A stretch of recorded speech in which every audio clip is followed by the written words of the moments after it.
The rise and fall of the Knights Templar is a fascinating and complex story that spans several centuries and highlights a unique mix of religious devotion, military prowess, and political intrigue. Here's an overview of the start of the Knights Templar. The Knights Templar started around 1119 AD. They were a group of knights from France who decided to protect Christians traveling to the Holy Land, modern-day Israel/Palestine. Back then, this was a dangerous journey, and pilgrims needed protection from bandits and other threats. Led by a knight named Hugues de Payens, they made vows to live simply, follow Christian rules, and stay loyal to their mission.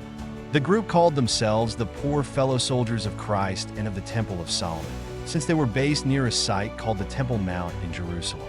They weren't just regular soldiers. They lived like monks and followed strict religious rules.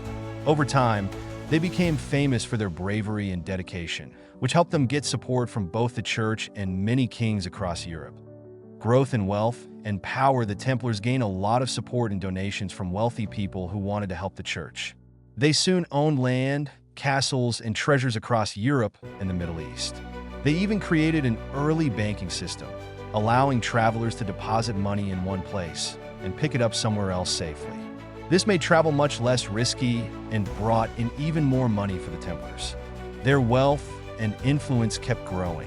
They became very powerful, not just in a religious sense, but also politically, which made some rulers uneasy. As their wealth increased, other leaders began to view them with suspicion and envy. The end of the Templars. The Templars' end was sudden and brutal. By the early 1300s, the Holy Land had fallen to Muslim forces, so the Templars had lost their main purpose. Around this time, King Philip IV of France, who owed them a lot of money, decided to take action against them. He saw them as a threat and wanted to seize their wealth. That on October 13, 1307, King Philip ordered the Templars in France to be arrested. Many were tortured and forced to confess to crimes they didn't commit. Some were even killed. In 1312, the Pope officially shut down the Templar Order, and their property was taken by the government or given to other groups. The mystery and legends, although the Templars were shut down, many legends grew around them. Some stories say they hid treasures like the Holy Grail or other important objects, while others claim they continued to exist secretly. These mysteries have inspired countless books, movies, and conspiracy theories about secret knowledge or hidden treasures.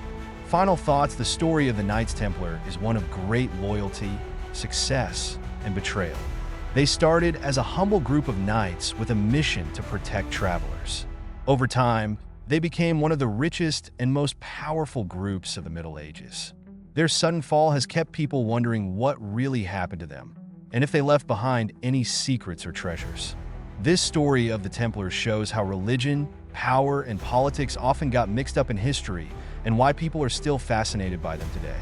Join us next time on Histo Faith, as we share more stories of courage, wisdom, and faith. Until then, remember that the legends of history still speak to us today, guiding us towards a better future. This is the end of this episode. If you have not subscribe, like, and share, because you may not see me again, and we are increasing every day.